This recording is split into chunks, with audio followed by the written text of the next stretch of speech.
ભાઈનો સ્ટોક છે.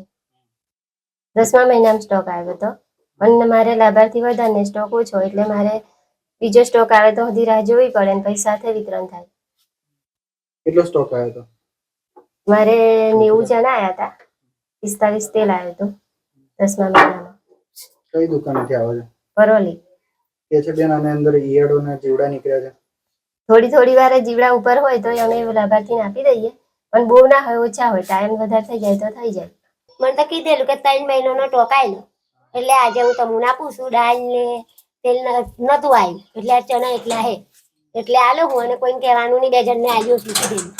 પછી ગેસ જઈને મેં તોડ્યું દાડા હારી એટલે બધા જીવડા નીકળ્યો એટલે પછી મારો છોકરો પાછો લઈને આવ્યો કે આપણે નહીં જોયું તો પાછું વાળી દઈએ. આંગણવાડીમાં ચણાના પેકેટમાં જીવાત જોવા મળી છે. તો આ જીવાતના પેકેટમાં ખરેખર કઈ રીતે આવી, ક્યારનો સ્ટોક હતો એ યોગ્ય તપાસ થાય તો સારું. આ 10મા મહિનાનો સ્ટોક હતો અને 4-5 વ્યક્તિને સ્ટોક વિતરણ કરવામાં આવ્યો હતો.